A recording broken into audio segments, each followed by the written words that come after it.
What's up, everybody? Welcome into Dodgers Daily, presented by DodgerBlue.com, part of the DodgerHeads podcast. Every morning, we're starting you off with a daily dose of what's going on with the Dodgers. We're going to give you a headline of the day, the pitching matchup, the game lines, and our remarkably, I have to admit, successful picks of the day as well. So this morning, I'm joined by Scott Geirman, one of the writers over at Dodger Blue. Scott, today should be a good one. You look at the matchup, Clayton Kershaw versus Chris Bassitt. Mark your calendars. It's a 1:10 start, the weird day game, middle of the week getaway day, so that Dodgers can get back home for a series against the Padres starting tomorrow night. But today, Scott, the headline is very, very simple, and it's already on your screen. Clayton Kershaw is back. 4 weeks to the day from his last start. No rehab assignment, just a couple bullpens and a simulated game. He got 70 pitches reportedly in the simulated game, so the expectation is he could probably give you 5-ish innings. He has been good, of course, when he's been healthy. 2.64 ERA, top 20th percentile in a bunch of different metrics. But let me ask you a simple question, Scott. Will you see some rust from Clayton Kershaw? Are you expecting a rusty Clayton Kershaw or a dialed-in Clayton Kershaw tonight? I'm expecting him to be dialed in. The results we'll have to see. It's definitely a tough task. First, I would have liked it to be against, say, either the Marlins or maybe not the Rockies, or maybe the Angels, but it'll be a good task. I think he'll compete. You've been speaking about it for a bit. There's been some speculation that Kershaw's been ready for a little bit, and they've just been kind of holding him back a tiny bit. So that gives me more optimism than I would have otherwise. It feels that it's not rushed this time. Like last year, it felt like they were, understandably so, trying to push him back in. But yeah, I feel like he'll be ready to go. Yeah, I mean, it's worth remembering that he missed the beginning of the season. He comes in, makes his first start against the Twins, and took a perfect game late into that one. And so it's not like he is unfamiliar with making a first pitch back. Of course, no rehab assignment, so there are some questions there. On the other side, as we said, Chris Bassitt takes the mound for the Mets, 6.5 righty, 3.34 ERA on the season. Underlying metrics, for the most part, pretty good. 95th percentile exit velocity, 89th percentile in hard hit percentage. The one thing that he is not is a strikeout machine. 51st percentile strikeout rate, so league average. 43rd percentile whiff rate. I like to look at the matchups and who these guys have faced before. The Dodgers, Clayton Kershaw has faced a couple of the Mets a bunch. A couple guys who used to be Diamondbacks. Eduardo Escobar, 20 career at-bats. Starling Marte, 18 career at-bats. As you would expect, given that they are former Diamondbacks, neither has fared especially well against Kershaw. Escobar hitting 200, Marte 222, although Escobar does have 2 home runs against Kershaw. On the other side, Joey Gallo has seen the most of Chris Bassitt from his AL West days with the Rangers and A's. Gallo has 2 home runs and 11 at-bats against Bassitt in his career. Looking at the game line, Scott, we've got the Dodgers now again the favorites. Yesterday they were the underdogs. They deserve to be. They lose. Minus 135 today, though. The run line plus 1.5 gets you to plus 120, and the total is 7.5 with the over being even money. When you look at that, minus 135 and a 7.5 total, anything jump out at you, Scott? I think that the run line or the under over is a little bit low. I'm going to take the over. Okay. Over 7.5. Yeah, I think that they can get to Bassitt a little bit. Sinker heavy pitchers. I think the Dodgers have a fairly good chance today to put up some runs.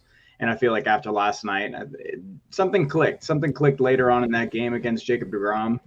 I mean, understandably so. They're gonna get shoved around for a little bit by the best pitcher on the planet. So I like today a lot. I like the matchup against Chris Bassitt. He puts that sinker a lot in the heart of the plate.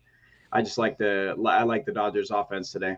Okay. Daniel last night predicting a big high scoring affair as well. So he likes the over again. That you're getting even money on the over. So the money is on the under at 7.5. I think most of this stuff looks about right. The money line, the Dodgers deserve to be favored by a little bit. I think Kershaw is a better pitcher than Bassitt, even if coming off a little bit of an injury. We know the Mets struggle against lefties. The Dodger bullpen, which I said was rested last night, and then they went right back to Jake Reed, remains rested. And so we'll see how that all plays out. Let's close out with our picks of the day, and I've got 2 of them, Scott, and you can let me know what you think. Again, reminder, we hit the under last night, alternative line under 7. That one hit. The money line, underdog money line for the Dodgers did not, but hey, you lose by 1 run and get plus 140 on the money line.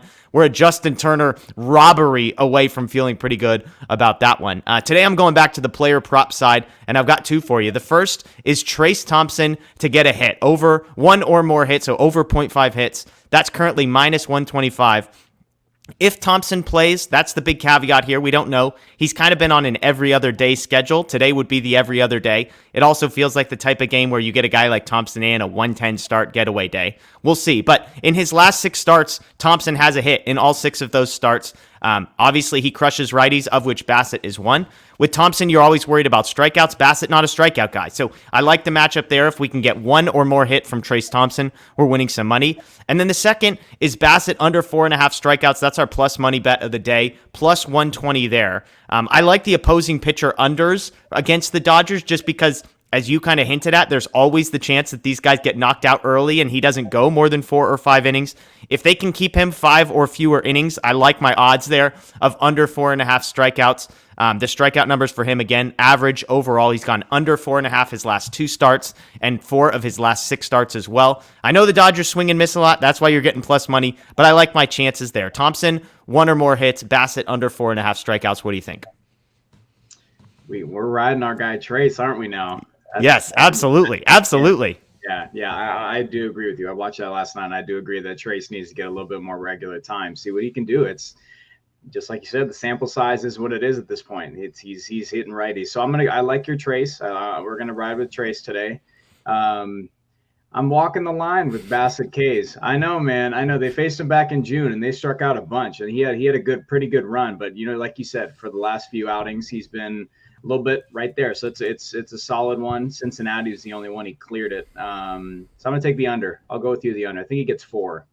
Okay. Looking at Bassett's game log, when he played against the Dodgers earlier this year, he had 8 strikeouts. So to your point, 6 innings, 8 strikeouts in that one. Seeing him a second time, we know how the Dodgers, you've seen the stats. I think it was Jack Harris of the LA Times. The second time they face a guy, the ERA goes up by 2 or 3 runs. So again, the under 4.5 is essentially a bet on the under of number of outs that he's recording as well. If we can get him 5 innings or less, I feel good about that one. Again, this one's always a hard one, full disclosure, without seeing the lineup, because if they turn in the lineup card today and it's like Gallo, Chris Taylor, Cody Bellinger, and Austin Barnes all in the lineup, I won't feel as great about it, but we'll see how that one plays out. Hey, everybody, we appreciate you joining us. As always, this has been Dodgers Daily, presented by DodgerBlue.com. That's Scott Geirman. I'm Jeff Spiegel. Reminder, Friday night, tomorrow night, we're doing a live watch-along of the Padres game. We hope you can join us. Make sure you're following Dodger Blue 1958 on social media. You'll find the link there. We appreciate it. Enjoy your day. Dodgers at 110. Kershaw is back, baby. Let's go.